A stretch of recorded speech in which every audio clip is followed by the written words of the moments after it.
If there's one thing we've learned about business and life, it's that people are the X factor. They constantly surprise us, both in amazing ways and not so much. We're Ben and Syya, and welcome to the Gnaw on This Business Bites podcast. This show is all about real life things we all deal with every day, how they relate to business, and how to make some sense out of our daily chaos. Welcome to the show.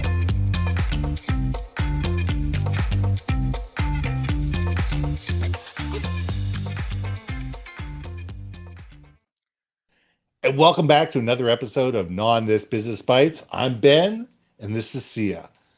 So here is this week's question. Are you busy or are you productive? And can you tell the difference? Way too many people tell me day after day, week after week, month after month, year after year, I'm so busy.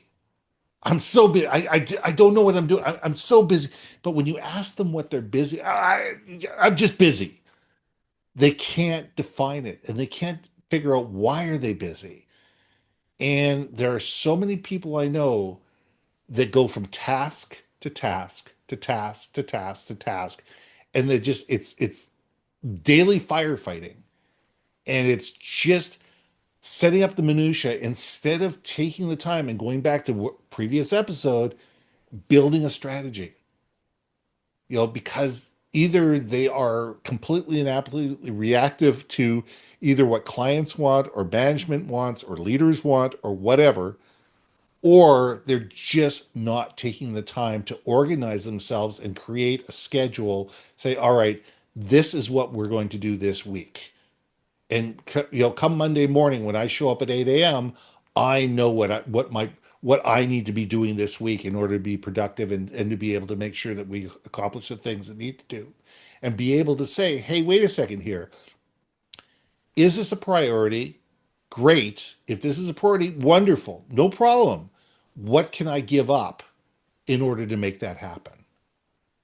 And it's how we manage our time. It's how we manage our relationships. It's how we lead 360 degrees that makes the difference between we're busy or whether we're productive. Syya, let's gnaw on this. I'm queen of this conversation. That's why I'm like, I don't even know if I want to talk right now. So I Are you am, talking about my Saturday morning text? yes, you little rascal, you want to explain the story, Ben? Every Saturday morning, Syya gets a text from me. It says, so here's your friendly, loving reminder. It's Saturday morning. And the undertone of that is the Where the hell? episode up? Where Where the the hell's blankety episode? blank is the episode? It's Saturday. It should be up by now, so I can tee it up for Tuesday. I'm the worst. I know I'm the worst, and I don't know what I don't, it is because I get like all these like little tasks at hand and I keep forgetting this one. And so as the queen of I'm busy, but am I being productive? I'm telling you guys, I'm working on it. It's a work in progress. There's no two ways about it. I do have a tendency to be like, I've always been the advocate of like, what's that saying with like idle hands, the devil's Yeah, whatever. idle hands of the devil's worship. Yeah. Yes. So, and let's all, and everyone that knows me knows that apparently I am typically the instigator of all my friends. Whenever they go off the deep end and stuff, it's usually me going like, who proposed that idea? No, in this 3 years. You know what I'm saying? Like, whose idea was, I'm kidding. Um, but I will say this, having a task list, I have to have because my brain works. I'm ineffective otherwise. Otherwise, I'm just like randomly darting. I start things and I don't necessarily finish that one because I see another task that needs to get done. Like literally, I am that person. Who was it? Maria Kondo or whatever. It's like, remove things that don't make you happy. And I'm like, okay. And I move it to the next room. But that little space, that 2 feet of space I just looked at is okay, and then never mind everything else around you, and you're just shifting crap all around the place. So yes, I feel this. I probably should be sitting back and listening to someone else know on this. But that being said, is this if you guys raise your hand, everyone give me applause, the green little button there. If you're like me, where you start a lot of tasks but don't finish and you start going on to other things, then this message is for you. which is have your task list. Yes, because you have to do it. There are things you have to execute, but Hmm. one added step to that is have a reason why you're doing that. So I have to do Absolutely. these three things, but this gets you to 3 days of relaxation. You don't have to look at these topics again because Right. we need to know the why of things. Like, again, people of my brain set, I'm just saying, No, it's important. that is what helps us understand why that task matters. And I think many brains need to remember that. So yes, we might be busy, but you're productive because now you know why this is feeding into something. Yeah. I mean, it's funny. I hear so many people say, "But I'm a good multitasker. I'm a good multitasker." No. Nobody multitasks. What you do is you do one thing, and then a split second other, you do something else, and then you go split second later, you go back to the first thing. You cannot physically concentrate on two things at the same time. This is why people get into car accidents changing the radio station in their car. I was in a bad car accident 12 years ago. And and I said, he says, I said to the thing, they asked me what was the biggest thing I was saying. He says, I have a real big problem doing things more than one at a time. I can't do three things at the same time. They said, you never could. I go, what do you mean? He says, well, I was always able to have three things on the go. He says, no. What you did is you did one thing, then you flip to the other one, then you flip back, then you flip to something else. You are far more effective when you can sit there and say, here's the strategy of what I'm going to do. Because when you're constantly using your brain power to try to flip back and forth, flipping back and forth, you're missing something every single time. And something gets lost in the translation, something gets demoted, something gets misplaced, whatever it is. And our best work, when we want to do our best work, it's called getting into the zone and say you're doing the deep thinking. And I can't write when I have music playing. I can't do, Oh, or any of that. Or that. There's lots of people that can. There's lots of people you sit there and you watch them and they've got their earphones in, or they're watching a television show where they're building something. My question is, how much more effective would you be if you did one and then the other? 100%. 100%. It's funny that you say you can't do music. I can do music as long as there's no lyrics. Okay, I get So that. so I can do like beats and like just music playing in the background. I listen to I found the station like on YouTube. It's like ADHD music they call it, Right. and it's like repetitive, but it's Yeah. still got some melody to it. Yeah. So my brain is still getting that fixation of like a melody, but it and the beats is repetitive, so it kind of keeps you kind of going with that rhythm. Like I've got one of the songs in my head right now as I'm talking to you, going, yeah, that beat. That Um, beat, yeah. but Can't but everybody yes, else hear the beat that's going on inside my ear? it's either that or classical music. I think classical Yeah. music is also another wonderful thing you could listen to. But again, going back to finding out what works for you. Some people think they can multitask, like you say. It just means they have ability to focus maybe an inch longer of time than you. But Hmm. you're right. I don't know of anyone that can truly like multitask extraordinarily well and sustain it.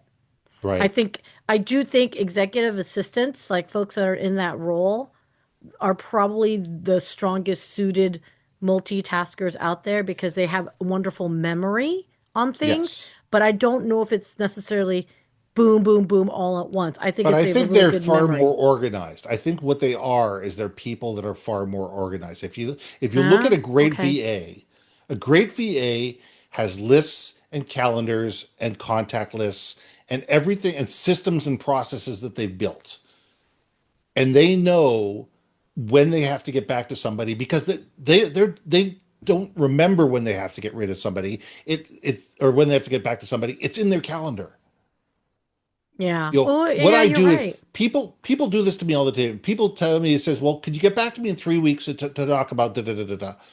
What I'll do right after the meeting is I will send them an email saying, hey, great to talk to you about this. Glad we talked about this, and this.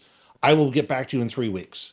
And then I copy paste that, put it into Outlook, schedule it for 3 weeks, And in 3 weeks, I'll send them an email or I'll call them up and say, hey, you know what? We talked 3 weeks ago on this date, we talked about this. And this was what our next step, what we said our next steps were. Are we ready to move forward? Mm-hmm. Over those 3 weeks, I never thought about it. 10 Mm-hmm. minutes, 10 minutes before I was supposed to get in touch with them, I didn't think about it, but it's in Mm-hmm. my calendar. It doesn't That's mean that true. I forgot about it. Doesn't mean that I was that it's not important. It just means it's not important now. So what I've done is I built a system that just says, "Hey, listen, put that memory on paper, digitize it, schedule it for when it needs to be scheduled, and deal with it." I do the same thing with emails. If somebody says get back to me in 3 weeks, I may write the email now and schedule it for 3 weeks. Yeah. And Well, that's building systems and processes. That's being productive because you build the systems and processes in place instead of just like being reactive when, oh my God, we have to deal with this because it just came up in my calendar. yeah. You know what's funny? I damn it, I try so hard to do things like that, you know? Mhm. And especially like if I'm on the go. And the problem is like I will try to do shorthand, if you will. And so I'll put it in my calendar of like, Ben follow up. Yeah. And And like you won't remember what it is. at the time I'm like, oh, proud of myself. I put it, and then you're like, is Ben following up with me? Am I following up with Ben? Who's What am I following following Ben? up with Should them I call the about? police for him? What's going on? Um, so yes. So again, I think it goes back to your brain and to be aware of like, because at that point now you're creating busy work for yourself and Yes. you're not being productive. And so Yes. again, it's such a weird balance. We should, if there's a neuroscientist friend out there, and I'm sure there's gonna be a lot of like organizational coaches out there to be like, hey, here's your whatever. I think it would be really intriguing to hear like what other techniques one can use or leverage. And I'm a big, big fan of, I do believe not one technique is a one size fits all. I can Not at tell you all. right now, the way your brain works, Ben, and the way my brain works, it would be like catastrophic failure, even possibly for both of us with that one Yes. particular technique, right? Absolutely. Because, but oh man, alive, it hurts though, guys. And I just want to acknowledge, yes, you're busy and you're working, and there's no two ways about it. There are some tasks that do feel mundane, Yes. but they are part of the wheel to turn and all that. But I think be aware of putting yourself into busy work when it doesn't necessarily have a result or it's not part of the overall thingy. Because I see this too much. You guys don't be like me and start tweaking things and start like, I'm going to move it over 0.25 inches to the left. Yeah. That's busy work. That's not moving the needle forward. That's just being, honestly, at that point, maybe it is a little on the OCD side of things, but whatevs, whatevs. You know what I'm saying? But I think we But have to talk about that. we all get involved with that. I mean, if you watched me on my website, the amount of times I go in and out of my website, to because something came up to me at 3 o'clock in the afternoon. Oh, wait a second. Oh, okay. And I know that if I don't do it now, I'll forget about it. But what I should do is write down the 10 different things I was going to do, and then come back at 6 o'clock or 7 o'clock at night and do all 10 of them at once. But no, I'll sit there. Oh, I got a free hour because I'm not doing anything. All right, I'll go in there and I go in. Oh, wait a second. Oh, I saved it and I got out. Oh, wait a second. I have to go back in because I forgot to do this. And none of us are perfect. None of us are perfect. I mean, I wish that I was one of those people that was productive all the time and didn't do any busy work. We all do it. It's a matter of being conscious about it, and it's a matter of saying, how do I lessen the busy work and how do I increase the productive work? And even if it's doing 10% less and 10% more, you're still on the right track. You're never going to be 100% productive, and most people are not 100% busy work. Or if you're in 100% busy work, God help you. It just means that somebody else is controlling your life, and you're just living in a reactive zone, And that's and not a good being place. and Yeah. that's not a good place to be. So we need to look at our lives and sit there and say, what can we do to be able to take better control over how we act and how we react? And how do we develop some systems and processes that work for us and enable us to be more productive? Because, as you said, Sia, what works for you may not work for me, and vice versa. Yes. Yes. Yes. So let's leave it there. I'm Ben, And I'm Sia. and we'll see you soon. Hey, hey, hey. Thanks for listening to another episode of Not On This Business Bites. If you liked what you heard, we most humbly ask that you like, share, and hit that subscribe button. If you want to communicate more effectively within your organization, contact Ben at IamBenBaker.com or me at BrilliantBeanMedia.com. We can help you build your community, brand awareness, and personality through digital content and podcasting. We cannot wait to hear from you. See you next week for another episode of Not On This Business Bites.